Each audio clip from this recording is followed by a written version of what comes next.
Hey, what's going on, everybody? This is your boy, Jay Mace, and welcome to another edition of Beyond the Album Cover, where we get inside the entertainment industry with those in the know and give them their flowers while they're here to be celebrated.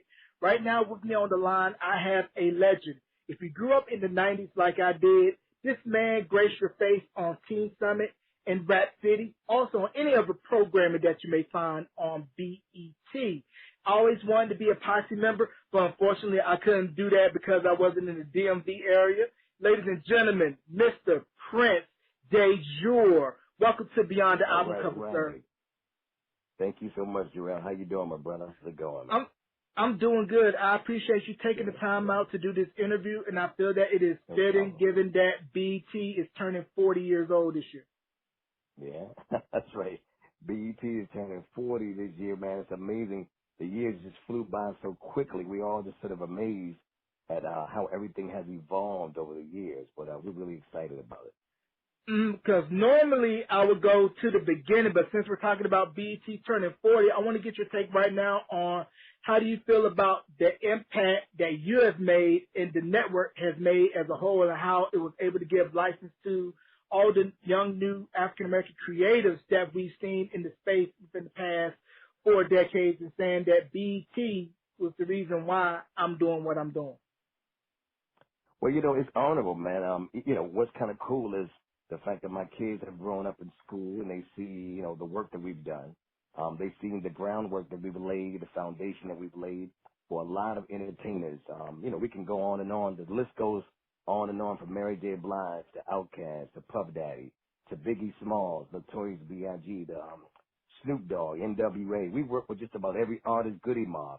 Pretty much we were, you know, besides MTV, BET, we were the only game in town for at least African-American artists. And I mentioned MTV because, you know, of course, that wasn't an African-American network. So BET was the only place across the country and internationally where we were able to give these local artists or national artists and international artists an opportunity to have their videos played in rotation and simultaneously test all the lives of people all across the world. And so we were the only game in town. And so it was a blessing to be a part of, you know, a pioneering move with BET. Cable television was something new at the time. People didn't have, you know, the iPads and iPhones. And back then, if you really wanted your music or your fashion or any kind of entertainment news, you didn't go to your cell phone back then because we didn't have smartphones. But we were smart. And people tuned into BET every single day. And we had a pleasure, man, just serving the community by way of Teen Summit, as well as when I was hosting Rap City. I pretty much grew up on the network. I started when I was about 17 years old. And so BET, you know, was just, you know, a dream come true for me as well. I used to watch Donnie Simpson on television. I always said I would love to do that one day. And I remember one day sitting at home after school watching BET Video Soul with Donnie Simpson. And it's almost like a blink of an eye. Next, you know, I was on television and people were watching me. So it was just a dream come true. It was definitely a divine intervention, a spiritual intervention. It was a part of my life work, my purpose. And, you know, that was just sort of the beginning. Yeah, and BET was appointment television, and also you had your copy of YSB magazine if you wanted to get into the fashion and everything. For those of you that don't know what YSB is, Young Sisters and Brothers. If you know, you know. Young Sisters and Brothers. That's right. Yeah. Hey, man, look, you remember more than I do. I'm loving it. Hey, like I was telling you, I sat in front of the TV like religiously watching Donnie, and when I had a chance to interview him, I told him this. I was like, because of you, I got into broadcasting. You know, Video Soul was the only way my mom could shut me up and keep me quiet. That and Soul Train. Yeah, exactly. But trust me, you and I both, man, because I used to watch Donnie Simpson. Donnie Simpson, of course, was from Detroit, but he became super duper famous in the DMV, you know, DC, Maryland, and Virginia, because that's where his career really took off in radio. So Donnie was a huge radio personality long before he even got on BET. BET just took it to the next level. And then at that time, which was a blessing, because Donnie and I were the first, well, actually not the first, because Alvin Jones, I don't know if you know him, but he was the unseen VJ. We had a show called The Unseen VJ. That was Alvin Jones. He was also a radio personality in DC. But there were several of us, Paul Porter, a few of us who did radio in DC already. Now, I had never done radio before. BET was my first experience, nationally and internationally on television and all. And by way of BET, after being there for several years, that's when radio came calling and they reached out to me. And this gentleman just walked up to me and said, hey, man, you have a pretty cool voice. You ever thought about doing radio? And he offered me an opportunity. And so Donnie and I both were simultaneously doing BET and radio in D.C., Maryland, and Virginia. So Donnie did the morning show. So the theme pretty much was waking you up in the morning with Donnie Simpson and tucking you in at night with Prince Dajour. I did the slow jams in like a quiet storm kind of format. So Donnie and I have been working together for many, many years, man. He's always been a dear friend, an icon, someone who I've looked up to as well, and certainly inspired me. He still inspires me. We connect all the time here in D.C., man, and, community events. We did something for the homeless around Thanksgiving of last year, brought a lot of different celebrities out, and we just love doing community work together, man, and he's always been an inspiration to me. And definitely want to congratulate Donnie on being inducted into the Radio Hall of Fame. So big ups to Donnie Simpson for that honor. No doubt. Got his start on WKYS, later WPGC. And if you don't know Donnie Simpson, Google him, or you can catch my throwback interview with him, along with several other former BT personalities that were mentioned at the top of this interview. Now, for Teen Summit, did you audition for it, and did you have to go on multiple callbacks before you actually got the role of being a posse member? Wow. So now let's go here. So now this is where the real story began. And this is what a lot of people don't know unless they've heard me interview this before. But my life was very interesting before I got on BET. I was a kid who grew up in the church like most people. I was a church drummer. I was a singer. Matter of fact, Kenny Lattimore, the R&B singer, we grew up together in church. He was the lead singer and I was the drummer. And so we all, grew up in the church. But like most kids who grew up in the inner city, my neighborhood that I grew up in wasn't the most positive neighborhood. We had drugs and crime and just the typical urban, ghettos that you see across America, unfortunately. BET was right around the corner. Well, not around the corner, but not far, maybe 5 or 10 minutes from my neighborhood. BET was in a pretty nice neighborhood, but not far from there. As you can imagine, there was the hood. So I used to drive past it and look at BET every day. To make a longer story short, I got caught up in my neighborhood and trying to be like everybody else instead of just being who I was. I was always a very unique and creative kind of guy. I was different from all the kids I grew up with. I knew I didn't fit in, but I was trying to find my place in the world, trying to find how to fit in, in this concrete jungle called the hood. And so I started selling drugs. And I never used drugs or anything like that, but I started selling drugs, and I became pretty big at it. Even in D.C. So years before people knew me on BET, I was known in the DMV as Dajour, the guy who was real big in the drug game. And, at the time it wasn't as violent as it is now. People were just kind of getting into it just to make a little money or whatever. But I ended up excelling to the top even in that. And so I was a celebrity in D.C. way before I became a celebrity on BET. And I'm not saying it to glorify it in any kind of way, but I'm just explaining to you the path that I took. And so I dropped out of high school for 2 years. I was selling drugs. I was really big in the game. The local news in D.C. did a sort of a story on my life of, how I changed my life around. And so I decided to make a decision to get out of the drug game. That's right before the crack epidemic started. Back then we were selling, marijuana and, powder cocaine. Then we started getting into the crack epidemic, which, took D.C. by storm and just kind of just blew everybody's mind, which most people heard about the mayor even in D.C. That's just how powerful the drugs were. It pretty much spilled over into politics. And we were a part of that whole, experience in the DMV in Chocolate City in Washington, D.C. So I decided to go back to high school and to get my credit. And so because I already dropped out of school for 2 years, I had to go back and go to day school, night school, and then I had to go to summer school to make up all the credit that I missed for 2 years. Believe it or not, though, when I came back to high school, this is how good God is. I came back and I graduated with honors. Because I was always a pretty smart kid, but I just got distracted by trying to be like everybody else, trying to be like all the cool dudes, in the neighborhood, all the girls, like the guys with the fly cars and all the fancy jewelry. And, of course, selling drugs was the fastest way we knew how to make that kind of money. When I graduated, this is how God works. So whoever's listening to this interview, just look at the dynamic of how God really works. It's amazing. Because had I not have gone back to high school, I would have never gotten the opportunity to be on BET. So I went to school, and a school teacher that a lot of kids really gravitated to was a really cool teacher. We used to always sit back and have conversations about sex, love, African-American history. kids would just come in this class and just talk about different topics every day. Most kids didn't want to do the science and math. You know how kids are. They would just do it just to get by. But in this particular class, we used to love it because all we had to do was just talk. Like have sort of like a rap session or a conversations every day. The teacher would just open the floor with different topics and we would all talk. For some interesting reason, kids would always gravitate to my desk. Even before and after class, we would just sit back and somehow I guess I had a voice even back then, but I didn't know what my gift was. And kids would just gather their seats around my chair, and somehow I was this leader, this voice, just speaking to the kids. We talk about any kind of topic, and I just had answers for them about everything. I didn't even know I knew that much information, but God has always given me a gift of wisdom since the very beginning of my life. And so thank God that I was a part of this class because BET, Sheila Johnson, who was the wife of Bob Johnson, who was the CEO of BET at the time, she came up with a concept of the show called Teen Summit, where she wanted to give young African American kids an opportunity to speak about topics that they deal with every day: drugs, alcohol, teen pregnancy, the college experience. Just different topics that kids can talk about, music and fashion. And so black teenagers never had a voice until then to be nationally heard on television. That's something that you never really saw a lot of black kids talking about what's going on in their world. And so BET gave us that opportunity. And so they asked for an audition, and they wanted to audition all the D.C., Maryland, Virginia area schools, and they asked each school to send 2 to 3 representatives from each school to audition for this show called Teen Summit on BET. This was like 1987, believe it or not. And so the school teacher said, man, I recognize that you came back to school, you was out there in the streets, but you seem to be doing very well. You're a positive brother. A lot of kids love listening to you. You're a leader.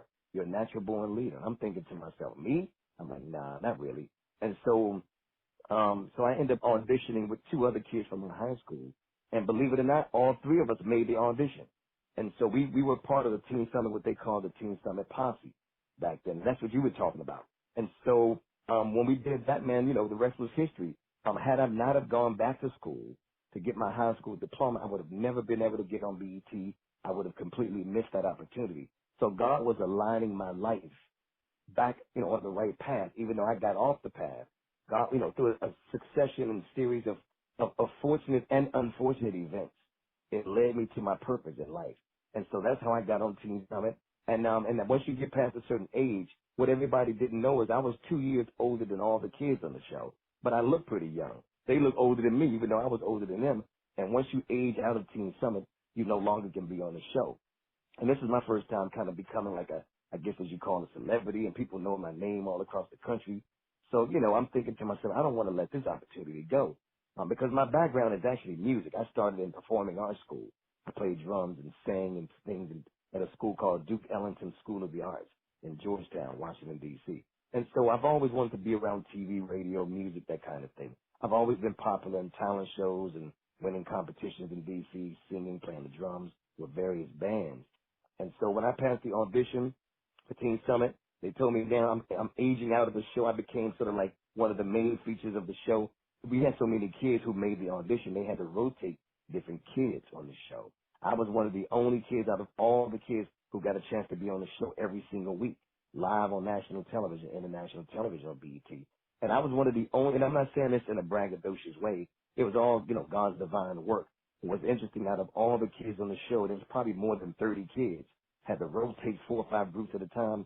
I was the only kid on the show, but I was the only kid who got fan mail from all across the country. And it's not because I was the greatest or the smartest.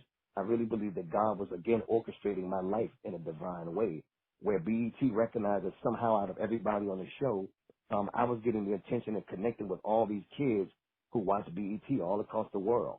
I got letters from all across the country, Africa, Europe, all across the United States. Somehow kids just always identify with whatever I had to say. And I think it's because everything that we talked about in our topics, I lived it every day. Most of the kids on the show came from the suburbs. They never really experienced drugs or teen pregnancy or alcoholism, that kind of thing. Well, this was stuff I lived in my life every day, I'm the youngest of 6. All my siblings, we have different fathers, and my father was a functional alcoholic. I had a brother who died from a heroin overdose. So this is a part of my story that most people don't know, that, it wasn't really a pretty story, me getting to BET. BET was a part of a divine purpose and a path for me But God was bringing me into who I really was, introducing me to myself. Extracting me out of the hood, and He took me from the hood to the hill, so to speak, as I always explain it to people. So that was I know it's a long story. It's more like a movie actually, but Oh I'm just no, no, giving no! sort The of version. floor is yours, man. That's what we do here. We give Hey, well, the full hey, no story, doubt, nothing but man. the truth, nothing but the No truth. doubt. And Well, you mentioned, yeah. Go ahead. I'm sorry. yeah, and you mentioned '87 was the audition for Yeah, Teen Summit, yeah. and this was right Mhm. around the time when, like you were stating, that the crack epidemic was hitting the DMV. And Exactly. then, a year Mhm. prior, we lost Len Bias, superstar basketball Exactly. player from Maryland, Mhm. and Yep. The whole basketball world still hasn't recovered from his death because he was drafted Exactly. to the Celtics and he was going to be Mhm. that lineage. And then also in Baltimore, you had Dunbar High, which produced Oh David yeah. Wingate, Mhm. Muggsy Bogues, a lot Mhm. of future NBA athletes. And they were speaking of how Exactly. the local dope boys were giving them money, say, hey, you don't need to be Oh around this yeah. stuff. You focus on the book. You Exactly. focus on the field, on the court. Mhm. You stay out of trouble. And rest in peace, John Thompson. He loomed large over at Mhm. Georgetown. He told the dope boys, do not come near my boys. Exactly. Oh yeah, I remember that. But I mean, I was a part of that whole experience. Like I said, we were running things in D.C. I never considered myself the dope boys, but I guess I was. Just at the time when you're in it, you don't see yourself as that. But if you're selling drugs, I guess you are a dope boy. But I knew a lot of people who knew Lynn Bias and Georgetown University. Again, my high school was down the street from there in Georgetown. It was like a college prep school of the arts, and so yeah, man, D.C. was really on fire at that time. So it was a blessing for me to audition for Teen Summit, and that's how pretty much my career took off. People started recognizing my name. I guess I became what they call a celebrity, although I've never saw myself as a celebrity because I was a kid who was still experiencing pain. So even though I was talking on BET and people were asking for autographs, and I just became this household name. This is long before reality shows came out. That was our reality show back in the '80s. Teen Summit was our reality show. So I was able to enjoy the success, but at the same time, it was just, if I look right over my back, I just came from living in the hood, experiencing all this stuff. My brother died from a heroin overdose. My father died from alcoholism. They found him dead in his apartment. He just bled to death, man, from simply just drinking too much. Can you imagine that? So I've been through a lot of things. I was a teen father. When I was on Teen Summit, I was a teen father at 17, and the daughter that I had, her mother got strung out on crack. And so she abandoned, the baby and left me with the baby, and I was a single dad, man. So I used to take my daughter to BET with me every day. So I had a baby in my hand and a diaper bag, believe it or not. And I used to have producers and stuff holding my daughter while I was filming the show. So I was a teen father, only to find out years later after raising this little girl until she was about 5 years old that she actually wasn't my child. We got a blood test and found out that she wasn't my child. So again, my life lives like a movie, man. I'm pretty interested in doing a movie one day. I would love to certainly do a movie. Most people who know my story say, man, it's amazing. You need to tell your story. But the truth is, it was all divine setup. So that's how I got on BET. That's how things began to pop off for me. It was the blessing. We interviewed, the biggest celebrities from Puffy, Mary J. Blige. All of these artists were new at the time, or just kind of getting themselves established. And so I was a part of making history while recovering and healing from my own life experiences. And so, we brought a lot of people on. Matter of fact, when I was on BET, we didn't even play rappers from the South. So now you have, trap music and all that kind of stuff. Back then it was only the rappers from up north, and then we started dealing with the West Coast. But Southern rappers really didn't have a flavor that a lot of people were ready for at that time. Two of the few groups that I remember that we brought on from the South was like the Goody Mob and Outkast.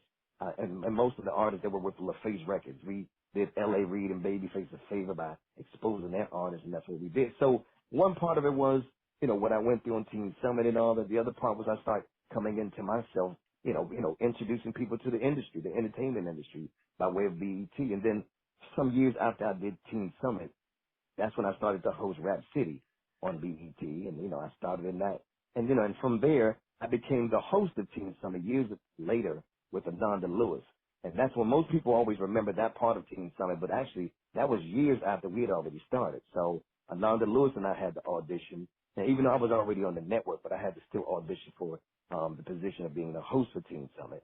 By this time I was in my 20s, and so then that was just a whole another level of success that we experienced with Ananda Lewis and myself. And of course, Chris Thomas, the comedian, we did Rap City together with Joe Claire as well. Joe Claire came after I did, actually. And Tigger, Big Tigger came after Joe. So it's been a series of different hosts that's done it, man. But we've definitely made an impact. We made history with BET. No matter what, even though they sold the company, even though people talk about it sometimes, in a positive way. Most people speak positively about it. Some people speak negatively because of just how things have changed when they sold the network. But nonetheless, man, we've made an impact, and will forever be, engraved in the hearts and minds of people as being the young host on BET, Donnie Simpson, myself, and others, that made history, black history. That was BET, was simply black history in the making. And, it's forever, man, shining on the hills. Black Star Power. Now with the Black Star film, Power, yep. now with the taping of Teen Summit, was it live to tape, or did you guys have to do shoots like maybe 8 or 9 in the morning before the airing for the East Coast? Well, we did it. We did both. I mean, Teen Summit primarily was a live show, which had us all prepared because if you had any mistakes that you made, it was live on television. You couldn't stop and take one and take two. It was so we had to learn to be on our toes at all times. Teen Summit came on live every Saturday at 12 noon on our time in DC. But then for holidays and specials that we would do, certain specials we would pre-record them and film several 8 shows at a time and that kind of thing, like most television networks or sitcoms. We did it that way. And so, we did it live and we did it pre-recorded as well. Okay, because I remember there was one episode of Teen Summit. It was where you were showcasing talented teens from, I believe it was around the DMV area, I believe. There was a group called Tomboy, and they were signed to Yeah. Bib 10. And then also Exactly. it was a pre-social death Escape singing In Vogue, Hold On. Exactly. That's right. Yep. And I tell people this all the time. My kids are always laughing about this, but T.I. Well, T.I. wasn't a part of that movie, but his wife was a part of the group Escape along with Candy Barris, and they got their first performance on Teen Summit. Matter of fact, when Jermaine Dupri signed them to So Def, that was their first time coming out live on national television, performing in their very colorful cross-color gear. Cross-color was the high fashion at the time, urban wear. And also, believe it or not, a lot of people don't remember this, but Dave Chappelle. Dave Chappelle did our local Teen Summit talent show as well because he's from D.C. At the time, a lot of people didn't know who he was. He was up and coming and all, but Dave Chappelle, got to start with us. Escape, and a lot of different artists, man. Tigger was one of our DJs back then. We had several different people who've evolved from the shows and kind of went on to do their own thing. Matter of fact, Genuine was never on Teen Summit, but Genuine was a friend of mine that I grew up with in D.C. And we used to always hang out at the parties in the club. So whenever you saw me with my crew, and Genuine was a part of that crew. And initially we started out thinking about singing and coming up with a singing and a rap group together. Because, I sing and rap and all that, and Genuine was singing and dancing and all that.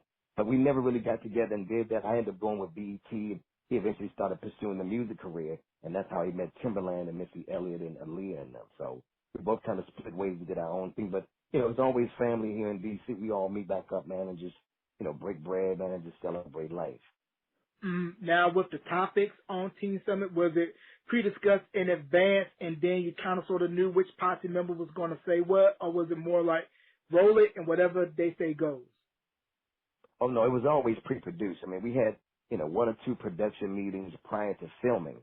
So we would come during the weekday and sit back, and they'll have all the scripts and all the research for us, and everybody had their own package with their name on it. And they kind of had, certain people doing certain things because I was one of the leaders so it seemed, of the Teen Summit posse. I was kind of one of the main ones they always put in the script to kind of lead off on a lot of things. We had little vignettes and skits and stuff. I was always creatively coming up and producing it along with other producers, and also I would submit ideas and that kind of thing, and they would, go for it, man. And so I was a part of the production of the show. I was no longer just a Teen Summit kid on the show, but they made me a part of the production, which is how I ended up, evolving onto Rap City, because I was always around the network, working behind the scenes when the other kids weren't. So I had a chance to meet other producers and directors and executives and work with different people, and it created a name for myself, a following for myself, on and off the camera. But it was always pre-produced, weeks in advance. We knew the topic. We would have, producers present the research, and we would always study our script and everything. But when the show was live, it was live. We spoke from our hearts. we laughed, we cried, we talked about topics that we experienced every day. Like I said, I was a teen father and I was experiencing, the selling drugs and, alcoholism and drug abuse and addiction and death. So this was stuff we would talk about, and I think kids could just relate to us. All across the country, I would get letters from kids crying and just sharing their hearts with me and say, hey, I can relate to you. I'm living like this in Chicago. I'm living like this in Detroit. I'm living like this in Los Angeles, Compton or wherever. All of Milwaukee, Chicago, Indianapolis. I was traveling to Louisiana. I was all over the United States speaking to kids, man, about my experience, selling drugs and how I transitioned to BET. And I still travel around the country and tell my story and speak, and I do development trainings and workshops. But this is how it all begins. So God allowed me to have a platform after coming from my experience to now be able to be a voice for the community and for young people. And we would speak at colleges and high schools and that kind of thing. So yeah, Teen Summit, man, it changed the course of my life at that particular time of my life. And I believe Teen Summit debuted in '89, and there was a female host who was the first host. I can't recall her name, but she was Her the name is first Lisa host. Johnson. Yes, Yeah, that's Lisa who I'm Johnson. speaking of. First host of Teen Summit, and like you stated, it was a breath of fresh air because nobody was hearing the perspective of the young African American teens at the time. And for you to be a posse member on that show, you could not probably walk Tyson's Corner or Potomac Mills or Ben's Chili Bowl and be the stuff. That's right, man. That's right. I mean, you know all the places, but I'm telling you, I mean, you're hitting it right on the head, man. And I mean, definitely, we instantly became celebrities even in our own city. What was interesting is that I was already a celebrity on the street level because of the lifestyle that I lived prior to BET. And when I cleaned my life up and got on BET, it just went to a whole nother level. I didn't need the drug money anymore. I was making drug boy money without being a drug boy, And so I was able to get my family out of the hood and live a better lifestyle. And so BET definitely revolutionized my life, man. And it changed everything how we saw things, in our life. And so yeah, it was wonderful. It was a great experience. Yeah, and you mentioned, the DMV, and we can't mention the DMV without Go-Go, but here's my connection with Chuck. Here's my connection with Chuck Brown. Chuck Brown was born in my hometown in North Carolina before he moved to DC. Is it right? Yes, sir. Wow. Now, what's the name of the town? What's the name? Name of the town is called Gaston, North Carolina. Oh yeah, I've heard of that. Well, here's something that you didn't know because I can tell that you're pretty good with your research, man. So my mother is from North Carolina. My mother's family is from Henderson, North Carolina. Oh, yeah. Henderson is not that far from my neck of the woods at all. I would make that drive across Henderson and Vance County, going to school in Greensboro. So I know that area very well. And being from North Carolina, being 4 hours from D.C., we got a little bit of that go-go influence because a lot of kids from the DMV would come to school in Virginia, the Carolinas, and those go-go mixtapes would make their way down here. So we got to hear EU, Rare Essence, Triple Funk, Chuck Brown. Wind me up, Chuck.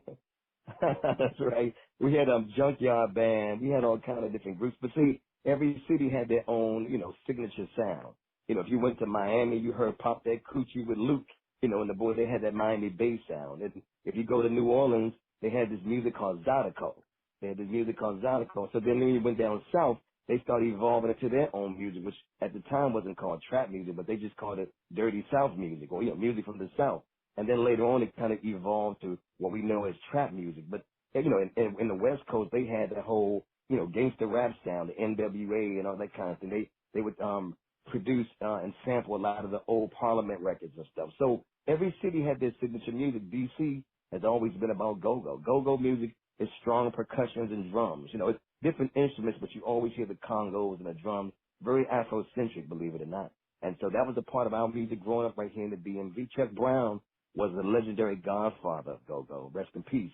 But he revolutionized, go-go music, man, and took it to a whole nother level, and it became national and international. Matter of fact, Chuck Brown had a record out that was a hit record called Bustin' Loose. This was back in the 70s, believe it or not. This is even before my time. And when Nelly did that song, It's Getting Hot in Here, remember that song by Nelly? That was a Chuck Brown sample of Bustin' Loose.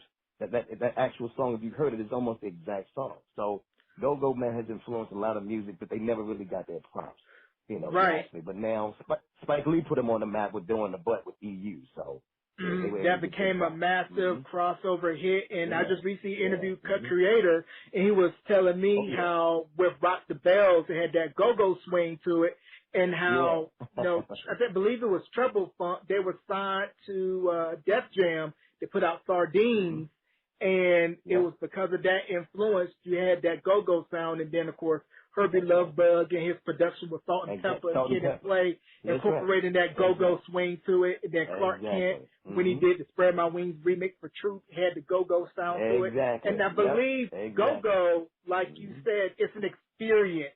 You got to go to a Right. go-go club or go to a party where it's nothing but go-go. And I think that was Yeah. the main reason why it didn't really break nationally, because you got to Right. feel it. You can't reproduce it in a studio.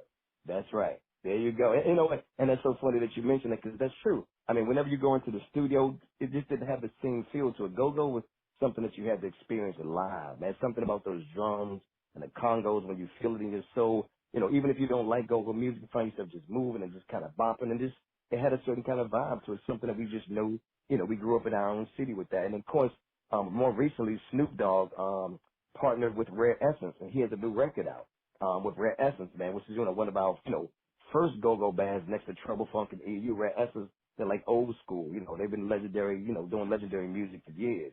So Snoop Dogg took it to another level now. He teamed up with BC and go-go music, man. And so, yeah, it's just an exciting thing, man. We're proud of it. Yeah, yeah, because I can remember being a young kid when I would go to my local high school football games, and I remember them Right. playing "The Bud" by the Hucklebucks. Oh yeah, exactly. That's funny. I remember we had the Junkyard Band, we had the Huckabucks, the Sardines and Pork and Beans. That was one of the songs. The name sounds weird, but you just gotta hear it. It's something that we can understand, and just it's a language. And then we had some kids, man. You know, when they didn't have real instruments, they would get those big paint buckets. You know, those 5-gallon white paint buckets, and they would Mm. turn them upside down and get some sticks, and they started making beats. And believe it or not, they were doing go-go music even with, you know, paint cans and stuff. It's an amazing talent. It reminds you of something that you'll see when you go to Africa or go to the Caribbean and you see them, you know, playing percussion instruments. It's a cultural experience. It's more than just music, you know. So yeah, man, it's Almost cool. kind of reminds me of, Fat Albert and the Cosby Kids, where they would take what they had, made instruments out of it. But the Exactly. funny thing about go-go is you could be the hardest dude in a club. As soon as a go-go record come on, you're singing along, hmm because I can remember being in college in Greensboro and a DJ would drop Rare Essence version of Pieces of Me by Ashley Simpson.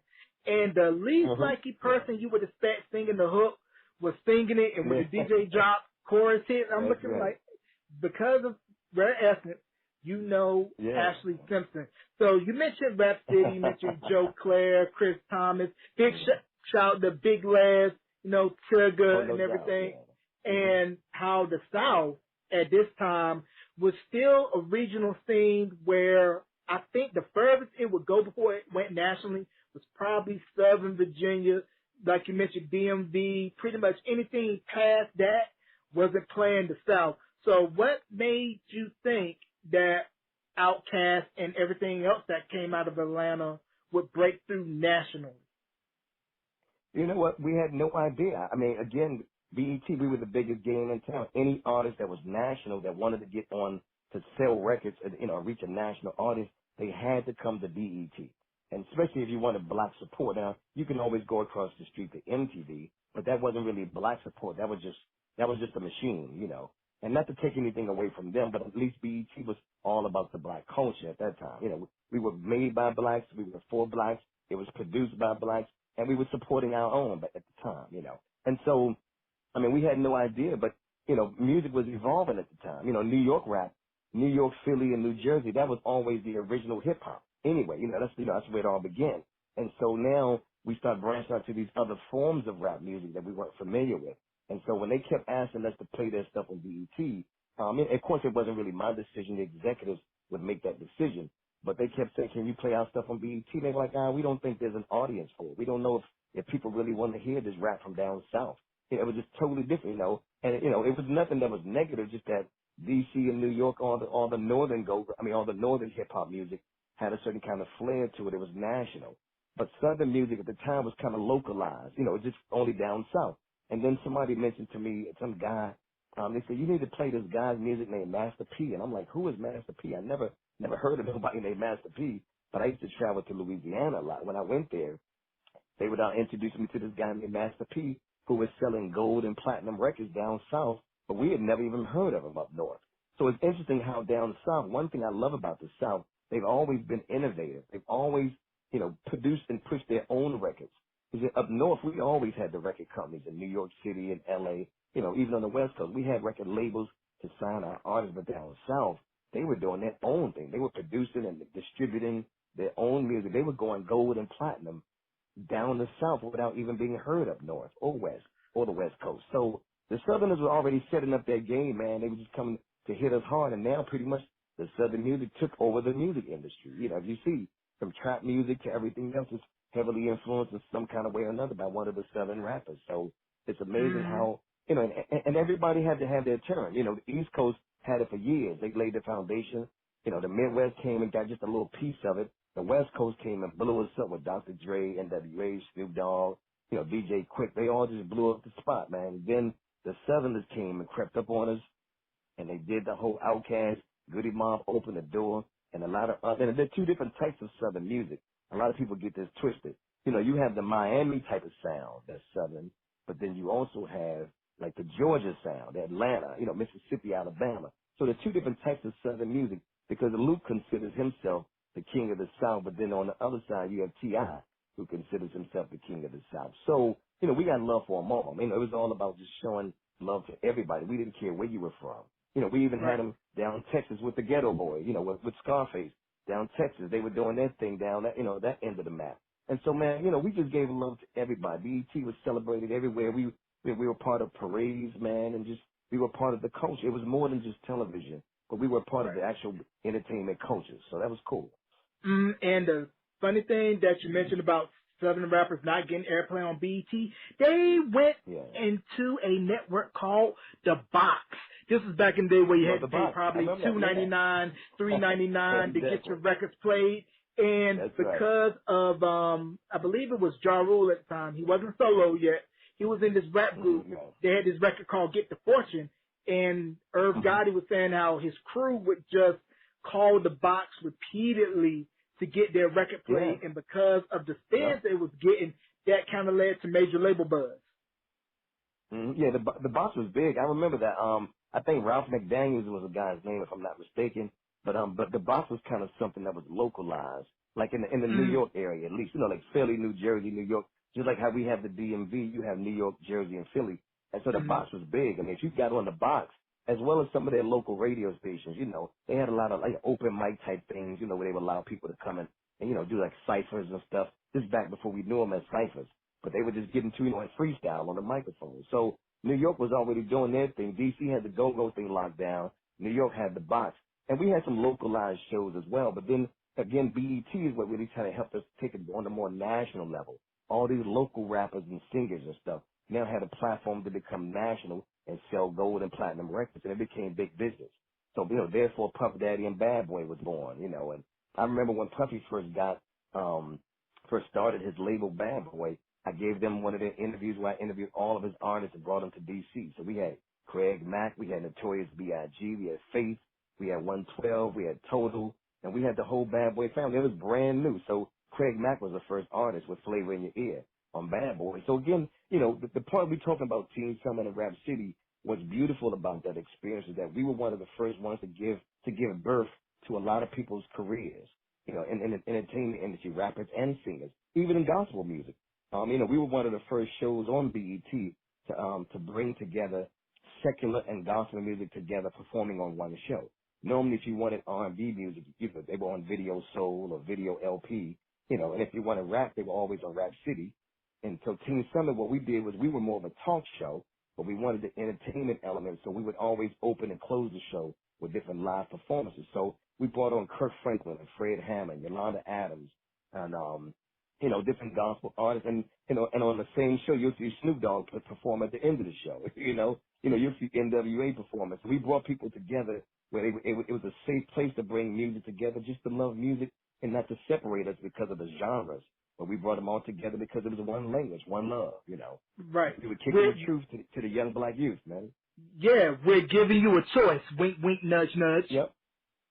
That And was the first logo. Giving yeah, you I a choice. remember that Yeah. with the star in the middle of the B. And the Yep. one thing that should not be Yep. not mentioned about BET is the exposure that it gave to HBCUs with airing Oh, HBCU definitely. football Oh, and the yeah, marching man. bands. And I think Yes. given, the climate where we are at now, we're seeing Mhm. HBCUs experiencing the renaissance with a Mhm. lot of top young recruits saying, hey, I'm going to skip going Yeah. to Alabama or LSU. I want to Right. go to Howard. I want to go to Morgan State. I want to go to North Carolina A&T, Exactly. Winston-Salem State, or Mhm. Prairie View A&M. So tell me about BT's impact in exposing HBCU culture to the masses. Right. Oh man, well you said it already. I mean, BET, we had besides the music and entertainment aspect of BET, and we had of course BET News, which was the premier the black voice of our community. We had BET Sports. My man George Johnson used to be the voice from BET Sports, and and Charlie Neal and all these guys. They would come and do live broadcasts of all the different HBCU, the games, the football games, the basketball games, and all, especially throughout the South. A lot of people don't know this, but BET was always big across the whole country and internationally, in London and Africa and all of that. But BET really made a major mark down south. That's where they used to always send us. So as a host of BET, I was traveling down south more than I was up north. I mean, we were involved with all kind of football games and, Circle City Classics, and we were, in different parades down in Louisiana and Chicago and Milwaukee. And so we were always in the Midwest and down south. But we built the whole network now on the strength of the Southerners, believe it or not. They had open arms. They welcomed us. BET was bigger down south than I think it was up north at the time, because of just the whole Southern vibe, the Southern hospitality. HBCUs, we built our whole network around the colleges. And of course, here in D.C., Howard University was our premier school that we did everything with. So, from different rappers to different shows, we would always film at Howard University. We would always, bring, use it as a backdrop or the scenery for different shows on BET. And we just had a working relationship with Howard University. A lot of our staff came from Howard University, and also Hampton University. And so, and as well as many other universities, but those were the two HUs that we had a lot of staff from at the time. So we connected, man, with concerts. We did concerts at various HBCUs. We did anything that we could do to expose BET on the campus. We were all over it, man. We just ate it up, and we just blew it up the spot, with our street teams. And we had posters and vans, and we would bring different celebrities to different colleges and interview and do different homecoming shows and things like that. So, and speaking of Right. HU, I got to give them a shout out. My youngest son graduated from Howard University 2 years ago. So just shouting out HU right now. Okay, yeah, I'm real good Mm-hmm. friends with Mark Gay from Shy, and he was telling me how BET Okay. would stay posted on Howard's campus. And sorry, Mm-hmm. all my A&T alums, especially the family that I know that went to A&T, ain't no homecoming like an HU homecoming. You know, what I'm saying? It's just, hey, you mentioned the group Shy, right? The R&B Yes, group Shy that he yes, just mentioned? Yeah, well, yes. see, when I was doing radio, at the time I was doing radio simultaneously with BET, and that's the station that you mentioned a few minutes ago. That was WPGC 95.5, where Donnie did the morning show and I did the night show, the slow jam show. And so we had a local show where we highlighted local talent to give them an opportunity to get rotation on the radio station. And when we did it, a group that went platinum and became really, really big was a group called Shy. And they, right from Howard University. And they had If I Ever Fall in Love. They had a couple singles, man. And Shy, they blew up, man. And so they won the competition that we have on the radio station. Shout out to Paco Lopez and LBB and different guys at the radio station. But we all were part of, it's called DC Home Jams, where we kind of highlighted different groups to come out of DC and blow up. And Johnny Gill's brother, Randy Gill, he had a group, came out of DC from the Home Jams as well. And you had, Diggable Planets from Howard University. I'm cool like that. I'm cool like that. You remember that record? I'm cool like that. Yeah, Roberta And so Flick. we had a lot. Exactly right. We had a lot of groups that evolved between the radio station and BET because we sort of had a relationship going, where we all worked together from a marketing and promotional perspective. Right, and you mentioned Randy Gill, the group To the Extreme, and then you also To the had extreme.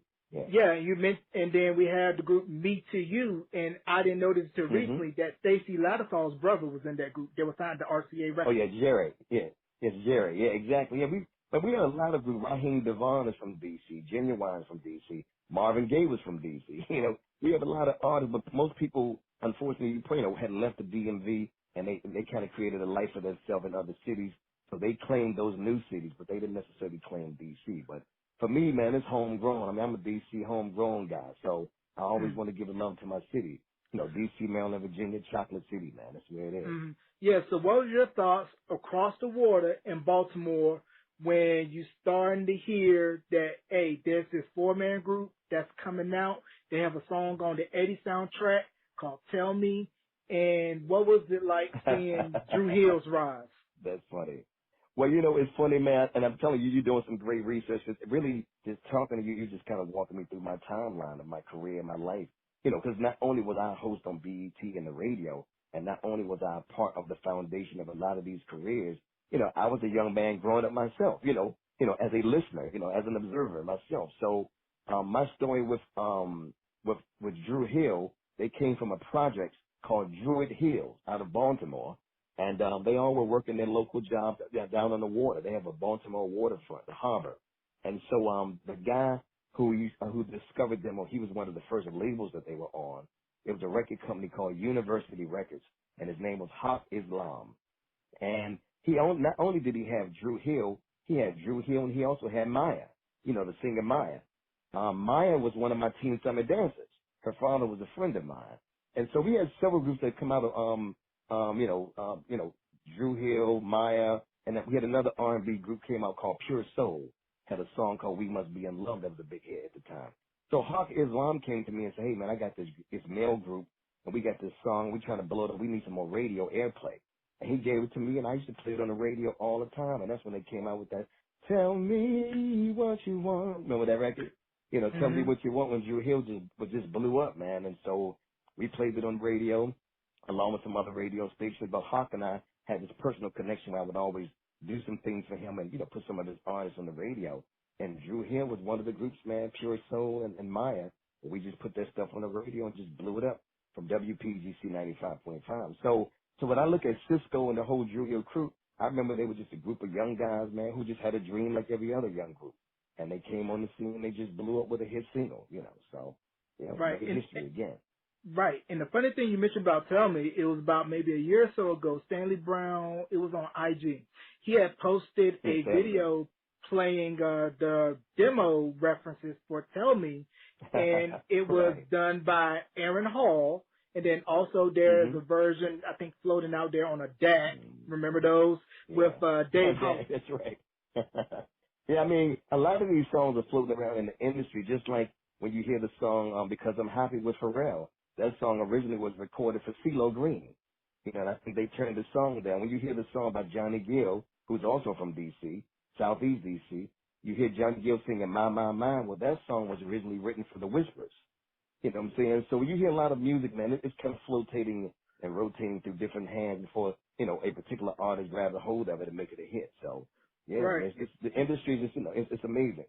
Right, and I can remember reading Yeah. Timberland's memoir, and he was saying how when he Mm. was out doing his thing with Devontae, him, Missy, Recipe Static Yeah. Major Player, and all of that whole nine, Yeah. that Genuine had an album all ready to go, and I believe they were going to give it to Elektra, but I think something happened where it fell through, and then Yeah. It Genuine fell through. ended up leaving, and then that became the makers of the Bachelor album and Pony, because I don't know if it's true or not, Hmm. but I think Pony was originally intended for Static Major, I want to say, or Player, somewhere, somebody within Yeah. that camp, I believe, before Hmm. Genuine got a hold of Yeah. it. I'm not exactly sure, but like I said, Genuine and I have been very, very tight during that time. So, you know, I was doing the TV radio thing. He started working with, and I used to always take him with me to different concerts that I was hosting for BET and stuff. So, you know, he was just feeling that entertainment bug, man. He always has been like a local, you know, performer in DC anyway. So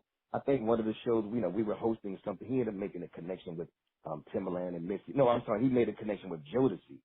And see, Genuine initially was signed to Jodeci, and he was kind of, you know, put on the shelf for a couple of years.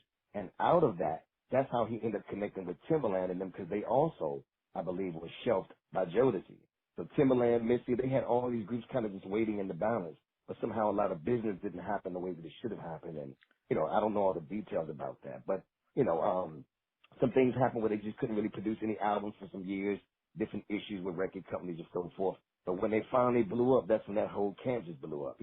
Timberland, Missy, Magoo, Genuine, Aaliyah, Tank, and even Tank was a part of that whole crew initially too, indirectly. So it just kind of took off, and Genuine continued doing his thing, and that's the whole Pony thing just blew up on the scene. It was a different concept. He was a different looking artist, had a different style, and he brought something different to the table at that time. Yeah, because it's crazy to think how Devontae was able to spot talent. Missy, Timberland, everybody was in that camp because, Sister came out, released an album, and then Missy and Timberland got their first production credit on the Diary of a Mad Band album, which led to them working with Aaliyah on the One in a Million album and everything else to come after that. Yeah. And a lot of people don't know that when Missy came out with the group, Missy was the girl in the background. Nobody really paid attention to her. They paid attention to all the other girls, No disrespect, but you know how the whole light skin, dark skin thing is. And, all the girls in the group were light skinned, long hair, and had the stereotypical look, for entertainment. Missy was this brown skinned girl, a little heavy set. They kind of threw her in the background, but little did they know that Missy was a superstar of the whole group. Right. She was the producer and the writer, so. Right. Yeah. Right. And I believe she was content to want to stay in the background before Stilo popped, because she just wanted to be behind the scenes, write and produce. But I believe it was Michael Bivins or somebody was like, nah, you got star power. You need to be out in the front. Exactly, man. Yeah. Right. So, they brought her to the forefront, and then Timberland, of course, nurtured that talent as well, working with her and partnering with her. And then the whole thing just blew up, man. It really blew up. So I'm proud of all of them. And again, that's DMV talent, man. DC, Maryland, Virginia, all the way to Virginia Beach. And all of that stuff. That's DMV. So.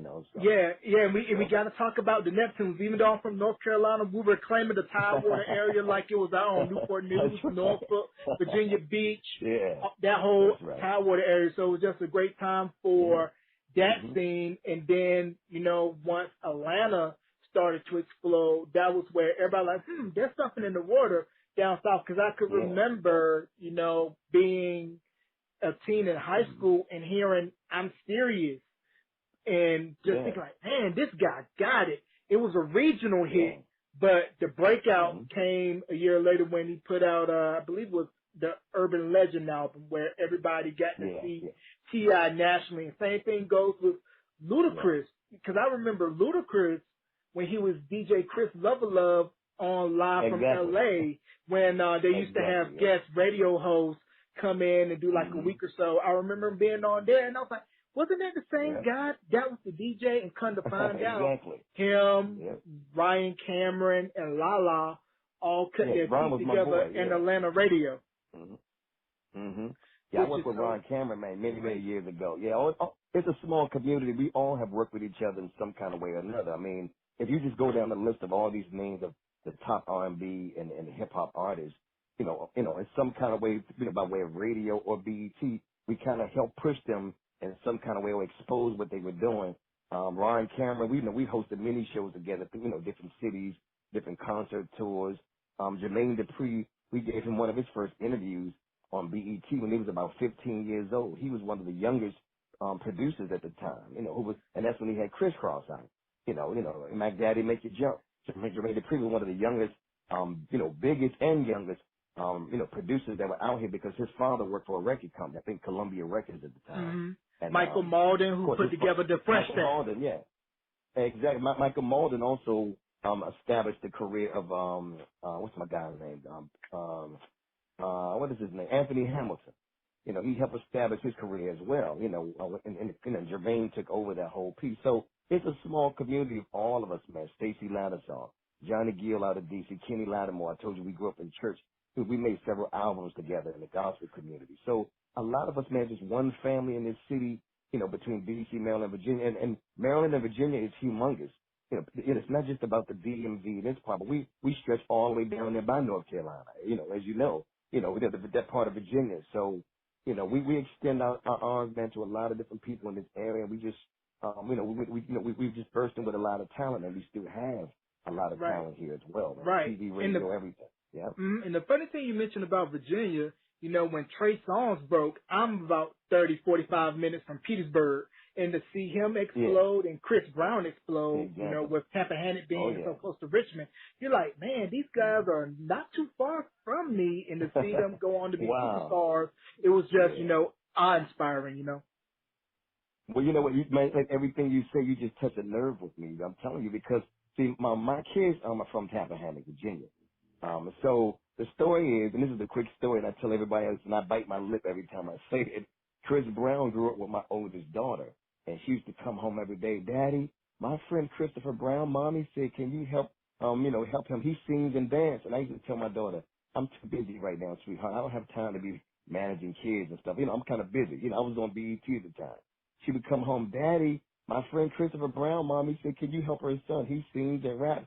But you know, every parent feels like their kid can sing and rap. So when my daughter kept pressing me with this, I kept saying, sweetheart, please, you drive me crazy. Just, tell Christopher Brown, mommy, maybe she can, do something local or whatever.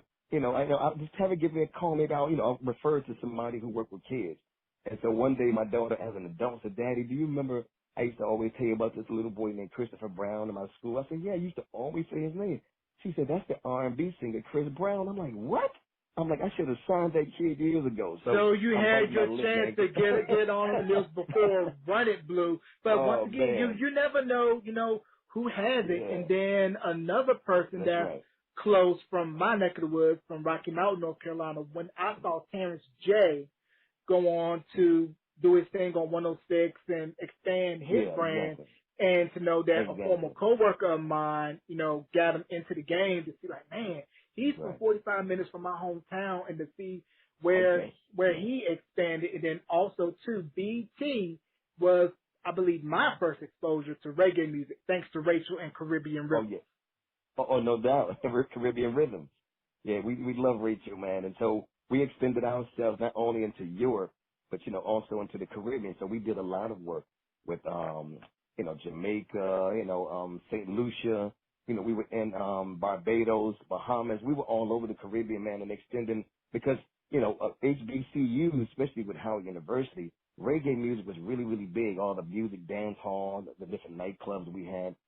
Hip hop and reggae kind of merged together during the 90s and the 80s where, in the clubs you always had the Shabba Ranks and different reggae artists and, Jean Paul and different guys coming together. Matter of fact, you mentioned DC and we can't mention DC Go-Go without mentioning DJ Cool, who's also from DC. Of Let me course, clear my throat, I got that you know. feeling. 20-minute workout. Exactly right. There you go. And I was in his music video, Reggae Dance, and everybody doing the reggae dance. And I was in that music video. But DJ Cool was the first artist that I interviewed when I became the host of Rap City, which was kind of cool because we grew up together in D.C. anyway. So he's also a DJ legend in D.C. Let me clear my throat. I've got that feeling, all of that, man. So we had a lot of talent coming from the DMV. Yeah, the water dance. I mean, we can go Oh, yeah. all day of DJ Cool, all the DJ Flex. DC DMV classes. Yeah. Be more club music, which is Oh, underrated. And yeah. Miss Tony, Oh, put your yeah. guns out. I heard it from the corner. Shout out to Come HBO on. in the corner. That's right. You Wow, know, man. That was and every that was Big T. I mean, that was Baltimore. yeah, man. Because when everybody thinks of Baltimore, they think of the Wire, they think of the Yep. corner, they think of The the corner. crab Yep. cakes, the harbor. And when you Exactly. think of DC, you Yep. think about go-go, you think about mambo Mhm. sauce. Which, if you have not had Exactly. mambo sauce, do not try to make it. Order you some Capital Oh City my mumbo God! sauce. Please don't. Yeah, man. Capital City I mean, mumbo sauce. hey, look, you hit it right on the nose. To see, I mean, I'm familiar with mumbo sauce even before Capital City got to it. See, when I was growing up, they had mumbo sauce, but believe it or not, they used to have it, at the Chinese restaurants. And they were the first ones that kind of evolved this thing called mumbo sauce, but then it kind of evolved to something else now more recently as the capital, mumbo sauce. But man, we used to be in the hood going to get, some chicken wings and french fries while we were standing out on the corner trying to eat. And we didn't want them. If you wanted chicken wings, you had to get it with mumbo sauce, DC mumbo sauce. So now a lot of people are duplicating it, but it doesn't look right. It's too fluorescent and red. Real mumbo sauce looks like barbecue sauce. The real deal, Mm-mm. anyway. If you see the bars on the windows, you're in the right spot. And if you Yeah. want to be You're in the cute right while you spot. if you want to be That's cute right. while you're eating it, you want to have it That's on the right, side. man. But if you want to be messy with it, pour it all over everything. I'm telling you, pour it on Hey, some look. fried rice. Hey, It you will are change all your on it, life. brother. I want mine on the side. And I either got French fries or you got your fried rice, you know. So Yeah, yeah. 'cause 2 years ago, my wife and Yeah. I we were visiting my family back home in North Carolina. We made our way up to Mm. D.C. to go to the African American Smithsonian Museum, Oh and I yeah. told her I Awesome. was like, "Hey, we gotta go to Ben's Chili Bowl." So we hit up Oh yeah, Ben's, definitely. and I got a half smoke, and I've been craving one ever Oh since. yeah. My father, it's funny you mentioned that. My father used to take me to, we had something called the Lincoln Theater, like a Lincoln movie theater. And back then they were showing all the Bruce Lee movies, you know, the karate movies. And my father would always take me to go see Bruce Lee movies. And we went right next door to Ben's Chili Bowl. And we got the half smoked and the hot dogs and the chili cheeseburgers. And then we'd go to the movies, man. So that's my memory of Ben's Chili Bowl right there on U Street, which is Howard University's area right there. That's all Howard University area right there. So Right. And yeah, since the man. movie theaters are shut down due to COVID, you can't sneak the half Mm-hmm. smokes, the fries, and the mumbo sauce in the big purse Right. and be chowing down on That's right. 5-piece wings and fries and your half smoke while you're catching your double That's feature. right. So after That's Rap right. That's City, right. how did your life take a turn once you left Rap City and stepped away? Wow. So man, so from Teen Summer, we talked about that. So the succession was simply me being a posse member on Teen Summit. After evolving with that show, I became the hip hop news guy for Rap City. I just did the hip hop news feature. Chris Thomas was the host at the time, and then I evolved from being the hip hop news guy to becoming the co-host of Rap City, and then eventually I became the host of Rap City with Chris Thomas. And then I took it on myself as the host, and that's when I brought Big Les in. And so, Rap City was a whole nother level of my life because people watched me mature and grow up right on television. Just like how you watch Gary Coleman and Todd Bridges and all these different child stars grow up on television, while I was still trying to figure things out in my life, while I was still trying to figure out who I was and whose I was. I was still trying to figure out different things. I was a young dad, a young father. I got married at the age of 19, man. I was trying to maintain a family and, hold down a home while being a celebrity. It just didn't all go well together for me. I was trying to figure out too many things simultaneously. And so Rap City was an amazing time because that's when, again, with the hip hop, we evolved and worked with a lot of different rappers and, we established a lot of careers and record companies for people and, supported them along with others, to establish their brand. But Rap City was a great time. But at the time, that's just when things started speeding up for me. You know how it is, like any entertainment story that you hear. There comes that season when you first get in the car and then you put your seatbelt on, you start driving, and you drive faster and faster and faster. Well, at this time, the name Prince Dajour was just, a household name around the country. I became this celebrity on BET. Matter of fact, it wasn't just so much about me being a celebrity, but all of us, all the hosts of BET, Donnie Simpson, myself, Rachel, um, different hosts that you think about with all the different shows that we had. BET was a celebrity in itself. BET was a machine. It was the first, African American cable network in the world. We made history, the first owned, black owned. And so while BET was becoming a celebrity, we were becoming celebrities along with BET because we were the first ones to do it ever in history. And so, it was amazing, man. The good and the bad times. We had some wonderful experiences, some wonderful times. I was able to get paid and travel all over the world and live the best life that you can imagine, especially being a kid from the hood. This was a dream come true. BET right in my neighborhood, down the street. And so, but at the same time with that came a lot of different, challenges, valley experiences, as I call them. Where, you're partying, you're drinking, you're hanging out. You're all over the country flying in and out of hotels, in and out of airports. It's the typical celebrity story that you hear about from most of us, man. If you don't really know who you are, and if you're not grounded in, some kind of spirituality or some family members that genuinely love you, you're going to evolve and hang around these friends who just kind of suck the life out of you because you're famous, because you got money, because of all the benefits.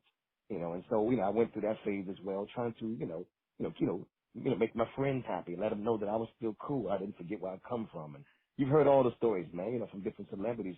Not that you want to see it as you're buying their friendship, but you do want to prove to them that you haven't forgotten where you come from.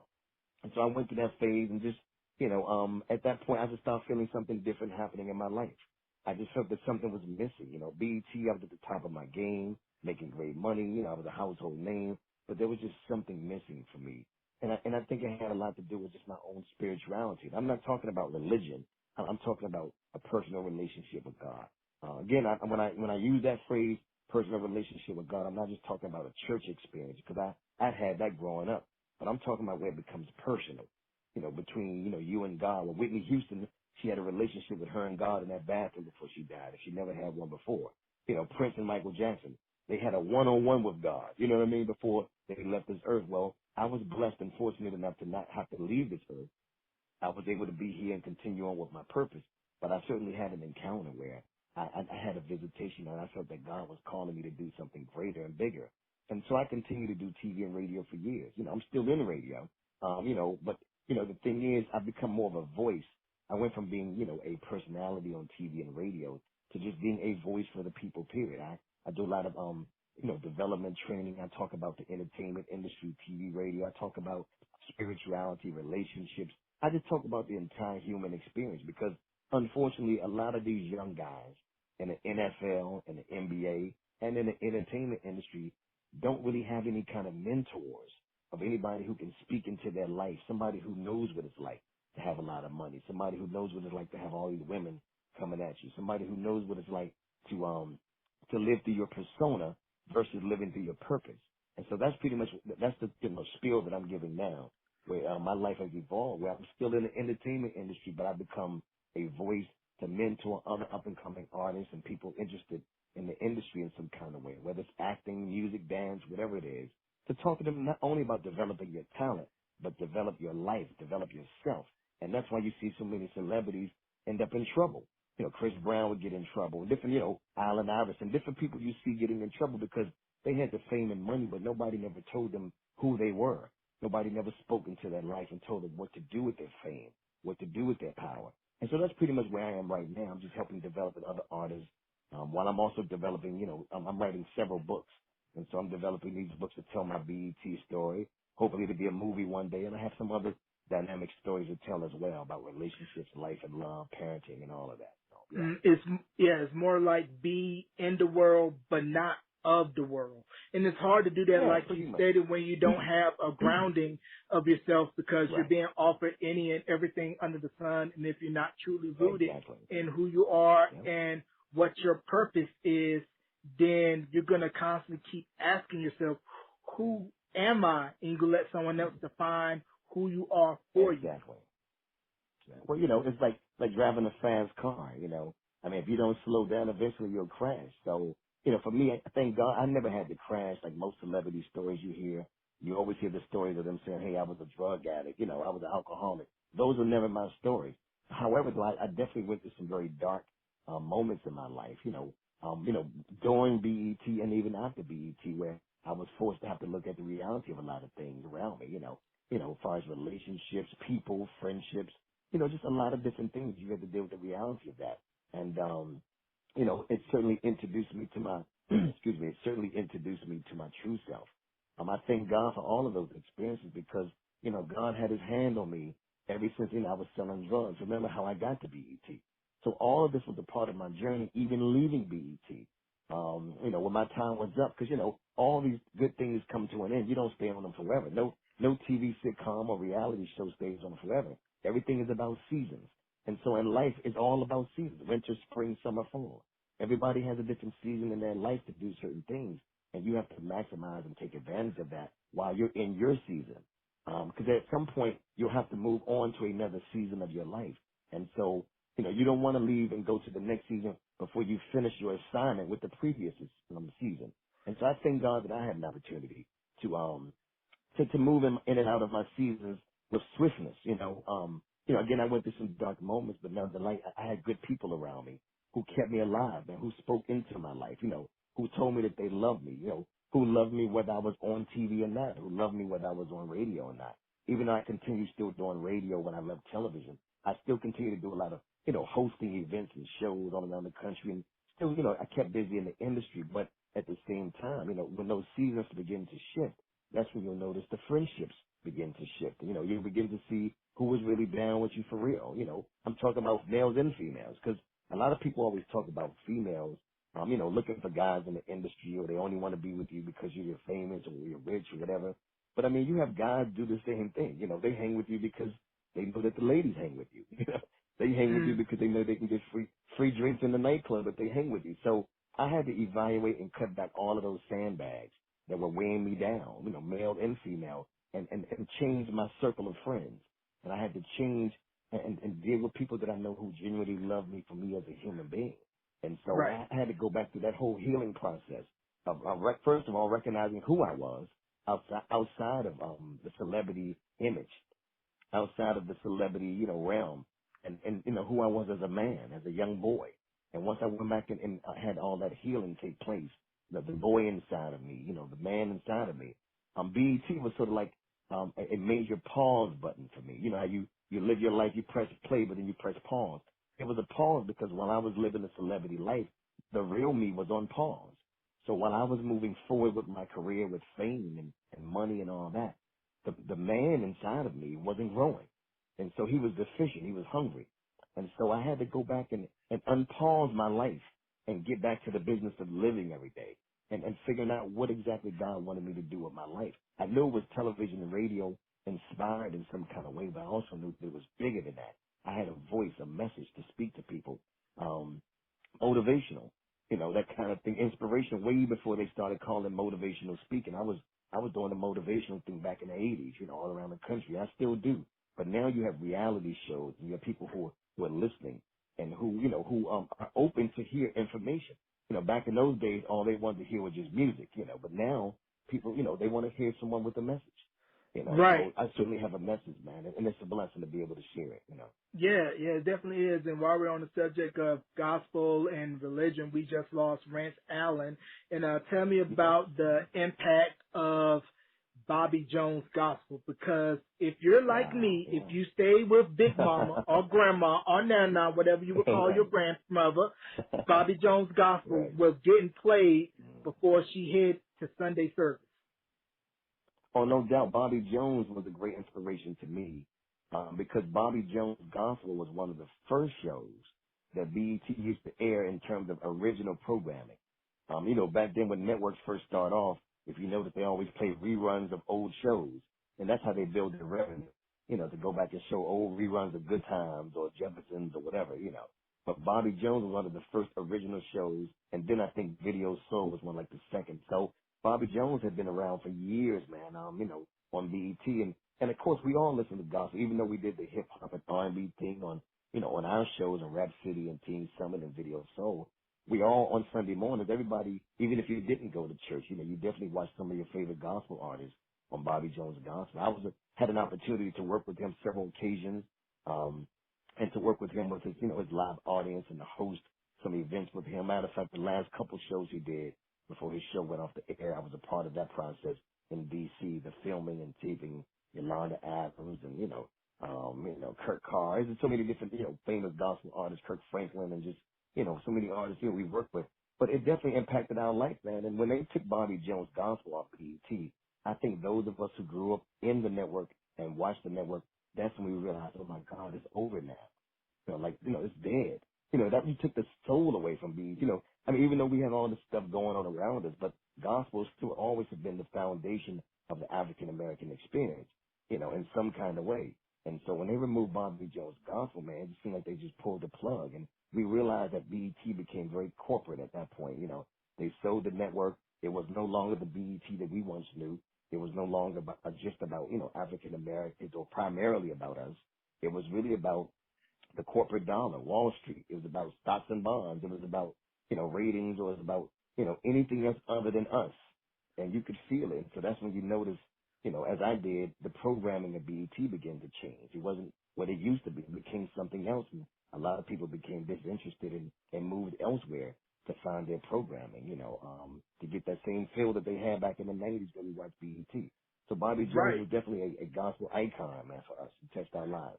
Right, a pillar. And if you know the dialogue to the Rough Side of the Mountain commercial, then you Oh, truly yeah. are an old school BET head.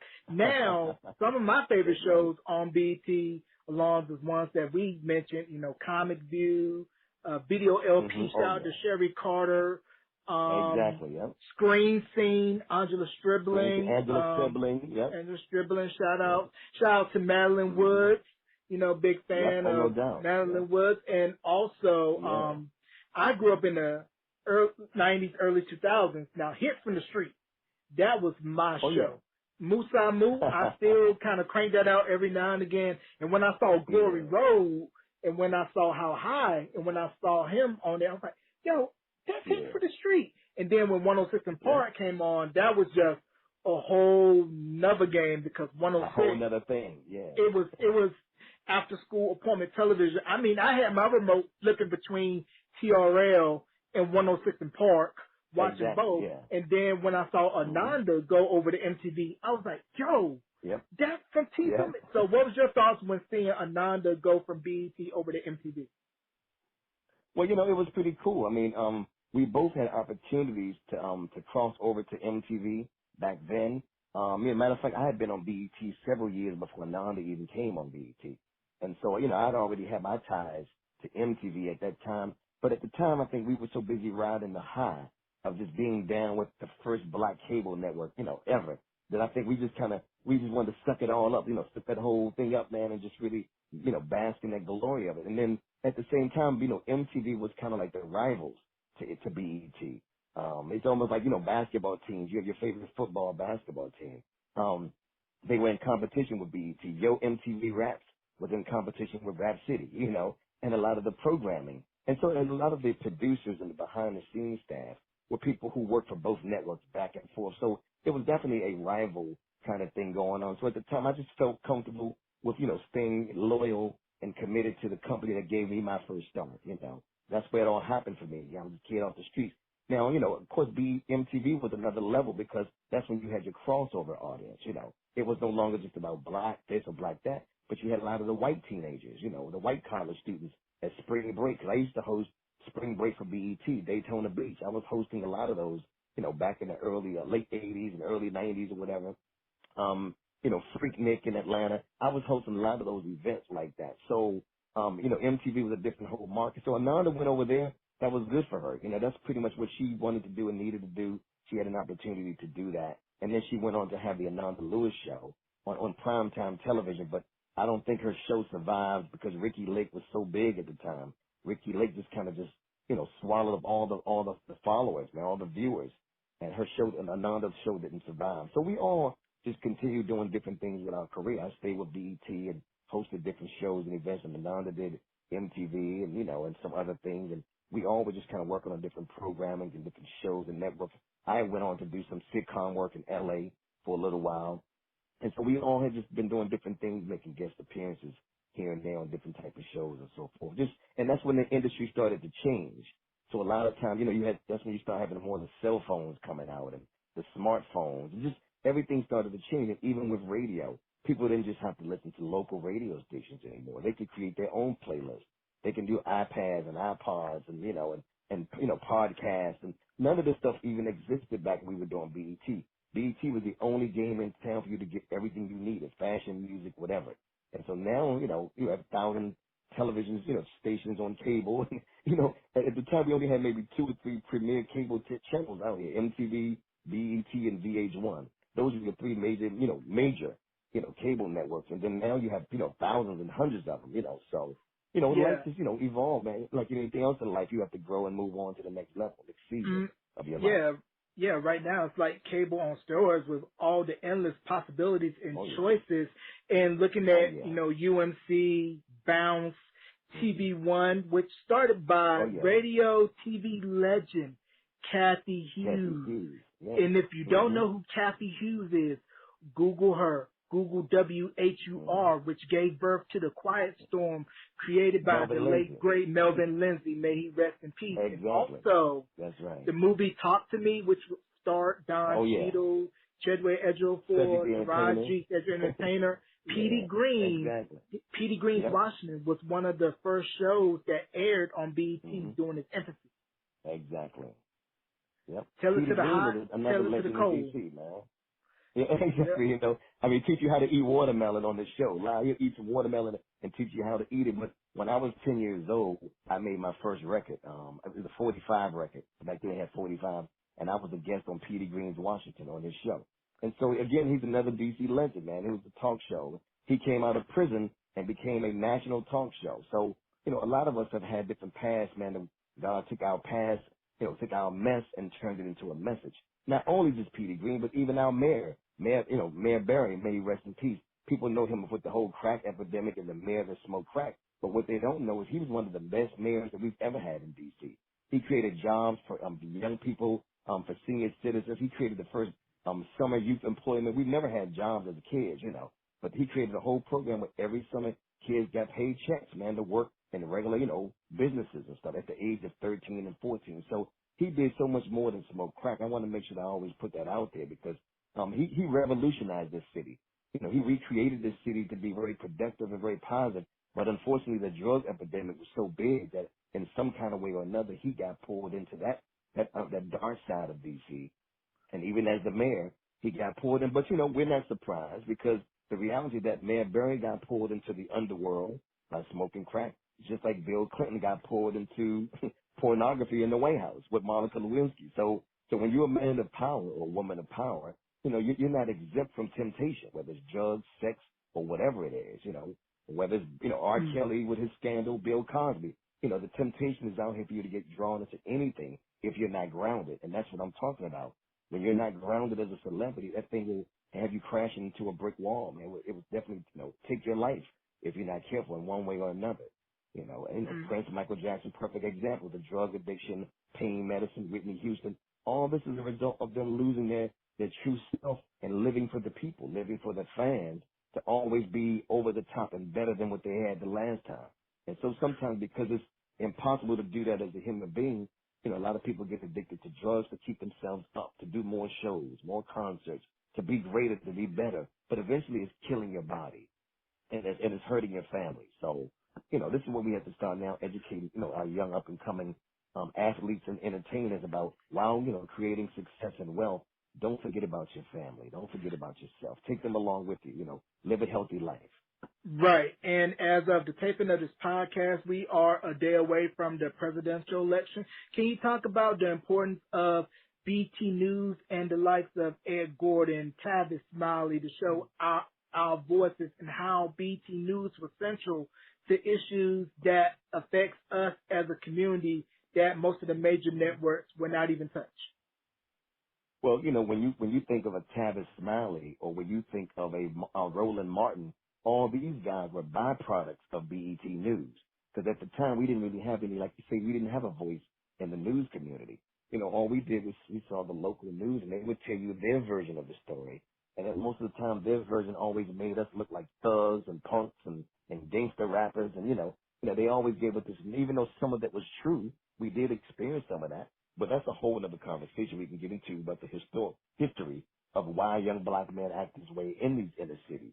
But the truth of the matter is that Ed Gordon was one of the premier voices. Sabrina Daines, who's still a friend of mine on Facebook, and we connect from time to time. She has a different last name now. She's married. But, and Madeline Woods, they all came out of the BET News. And so that's where you were able to go to see 24-hour news updates about what's happening in our community. It was, by us and for us. That kind of thing in terms of news. Unfortunately now, you don't really have that, but you have different, smaller networks doing different things. I think, TV One and a few other, black news channel or something that I've came across recently is all black, television, but in terms of it being in the forefront, unfortunately, we don't have a voice to tell our own story. And we need to bring back, another version of BET where we have us, speaking for us representing us. What made Teen Summit so amazing when we were on BET, the kids were able to see kids that looked just like them. We all look like the average everyday teenagers talking about our topics, but nowadays we don't really have, young people as being a voice. The only voices that we see are just the rappers, or just the athletes. And it's been that way stereotypically for years, where the machine, the industry, politics, Hollywood, or however you want to say it, whatever the powers that be, they don't mind always depicting us in those kind of images, where it's always just an athlete shooting the ball. And I'm not to take anything away from that. It's always us just rapping, but we do so much more. We're doctors, lawyers, scientists, We're activists, community leaders, we're preachers and prophets. We have so many different things going on in our community. We're fashion designers, entrepreneurs. We have a lot of things, but nobody really exposes the other things that we have in our community. So if young people don't see these images, then they're not going to grow up to want to be like these images. You said yourself that, you were inspired to go into broadcasting and journalism and radio and stuff because of people like myself and Donnie Simpson and other people that you watch and were inspired by over the years. Well, if you never had a chance to see us, then you wouldn't have the inspiration. But BET brought you, that gave you an opportunity. They gave you a choice to be able to see us in living color, see people just like yourself, who could do it, who was doing it every day, and we were real everyday people. And so now we need to get back to seeing us portray images beyond reality shows. And I'm not trying to take nothing away from the reality shows, but our reality is not just about a bunch of drama. Women fighting each other and pulling their wigs off, or the brothers punching each other in the face. Our reality consists of, HBCUs, education, families, fathers loving their children, fathers being back present in the home again. We just don't see enough of those images, on BET or any other network. It's just a new day and a new time, and hopefully we're able to be in a position again to bring some of that information and exposure back to the media.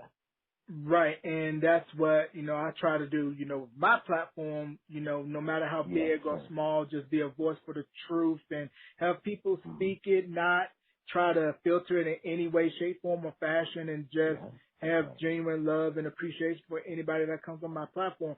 Now, quick hitters, and I'm going to get you out of here. When I interviewed Alvin Jones, he was telling me a funny story about video vibrations and how when whoever was in charge of videotape, they would upload, I believe it was Scooby-Doo, onto BET's air feed, and you would see Scooby-Doo instead of a video. And then he said the origins of Rap City was where video vibrations, they would have this week called Rap Week. And that led to being so popular, and then that kind of got the wheels turning and turning to where it was like, let's go ahead and put a show of all rap. And that's how Rap City was born. Yeah, I completely agree. Alvin Jones, even to this day, is still a good friend of mine. Here in D.C., we always connect at different events. But Alvin Jones, people never really gave him credit. And he was the unseen VJ. I mentioned to you the unseen VJ. He was the host of Video Vibrations, and they called him the unseen VJ because you only heard his voice. You didn't see him. But he was a local radio personality here in D.C. many years ago, during the time of Marilyn Lindsay and guys like that. But yeah, he was one of the first creators of Rap City, the concept of Rap City, because of what you just said. It was, it evolved out of his show, Video Vibrations, and then it just went to a whole nother level. So, yeah, shout out to Alvin Jones, who's still in the media doing his thing, but, Rap City was pretty much, his baby at the time. And, we wanted our own version of a rap show, just like MTV had their version, because we wanted to tell our own story. We wanted to be able to help young black rappers have a voice in the community and make millions of dollars and be very successful at controlling their own, masters and controlling their own record labels and distribution companies. So that's what Rap City pretty much did during that particular time. Yeah, so it was definitely revolutionary, man. Right, and I believe, wasn't he also the voice of Midnight Love and Soft Notes? I think Midnight Love, I think they end up getting a different type of host at some point, but he did several shows. He did like Midnight Love, Video Vibrations, and then we had a guy named Captain Paul Porter, who was the voice, I think, of one of those shows. He had a very nice voice. He was a local radio personality in DC as well. So BET definitely tapped into all the local radio personalities. It all kind of went together, television, radio. I'd never done radio before until I got to BET. So but those guys had already been in radio for several years before I did it. Matter of fact, I was one of the, so that it's noted, I was one of the youngest slow jam guys in D.C. The history of D.C. slow jams, including Melvin Lindsay, has always been older men with these real deep voices, real nice. You're listening to The Quiet Storm, WHUR. These guys would come and blow us out, Kevin James and Melvin Lindsay. And so when I came along at the age of like 19 and 20 years old, I was, I had a show called Love Talking Slow Jams. And I did, we interviewed different celebrities and played, it was real big on WPGC with Donnie Simpson as well. And so I was doing hip hop during the daytime on BET or Rap City, and then I was doing slow jams at night. Two totally opposite styles, but I was able to hold both of them down. And You mentioned also Hitch from the Streets. Hitch from the Streets, we used to call him Ali I. Him and Tigger both used to be interns at the radio station when I was a radio personality at WPGC.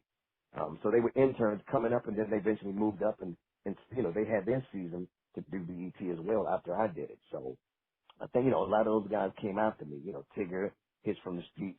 A lot of those guys, transitioned over to BET just like Donnie and I did. And so, we all had our opportunity to kind of make our mark for our generation because they were sort of like a year or two or one or two generations after me. Tigger, in the basement with Tigger, that show was birthed out of my show, which is Rap City. Me and Chris Thomas. So they, each generation just kind of evolved into another thing. We had it at the top of the house, hanging out in the parks and in the streets, and Tigger took it to the basement, And so, yeah, it was just the evolution of Rap City and the evolution of television on BET. Just a great classic network, and like I stated earlier, 40 years. Who would have thought that originally BET was sharing time on USA before it got its own channel on satellite, because Robert Johnson was a lobbyist for the cable industry in the late 70s, early 80s, and that's how he got the idea of BET. Because you got to look at it at the time, folks. TV was just 3 channels, or if you were lucky and had a good signal. So then came satellite, came the birth of ESPN, BET, WTBS, which later became the Superstation, CNN, and all of that was where we see what we see today, where it's endless possibilities of channels, music. No longer do you have to sit and wait. You can say, I want this now. I can do it myself. I could punch it in myself, play it when I want it. On demand.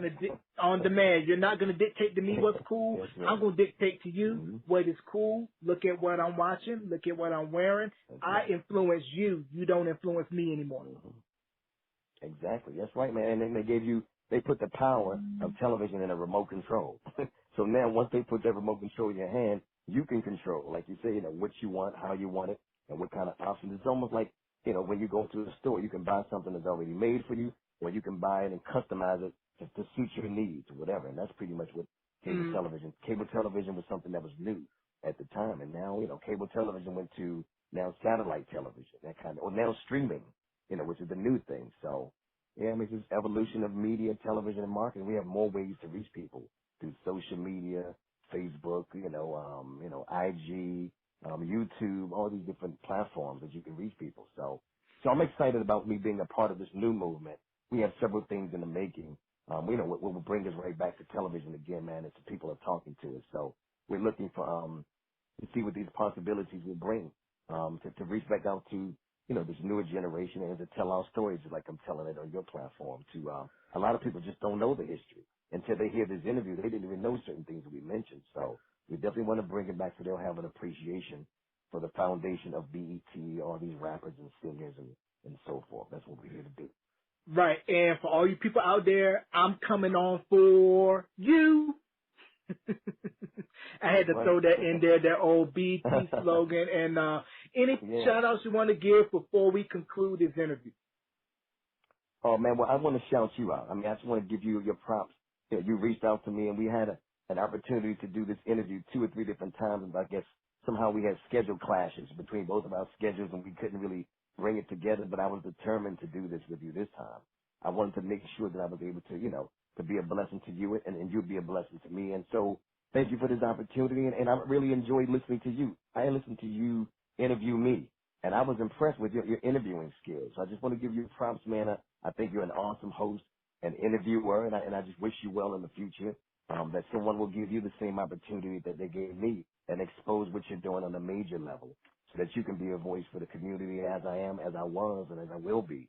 So just many blessings to you and your family. I'm shouting out my kids, my children, they listen to different platforms, and my son just started his own podcast. I was telling him about you, so he's new to the game. So maybe I can get you to maybe, give him some tips or something about what to do. Him and his friends are starting a little podcast, on the basic level out of Charlotte, North Carolina. But, yeah, I mean, this is wonderful just to see you doing your thing, man. I'm really proud of you and, continue blessings for you. Thank you. Like I stated, I grew up watching, yourself, Ananda, Donnie, Don Cornelius, and whoever thought all those years of watching Video Soul, Soul Train, Teen Summit would lead to me interviewing you and all those hosts of That's people right. who I've had a chance to interview in my 16-year career. Been doing this since the age Wow. of 18 and, doing Wow. this on the side with the day gig just to keep my passion going and to say, Sure, no hey, I doubt. still got it. That's right, brother. I agree. Keep on pushing, man. Don't give up. Somebody's gonna hear you and see you and give you an opportunity on a bigger scale to be a blessing. And not only, let me just say this before we go, not only because I think you're pretty good at what you do, 'cause I must say so myself, but I think you have the right kind of spirit. It's not always just about your talent. It's really about your presentation of your soul, where you are on a soulish level. I can feel just talking to you, man, that you have the right kind of spirit. And this is what the industry needs. It needs more people like myself, like you, who have a warm spirit.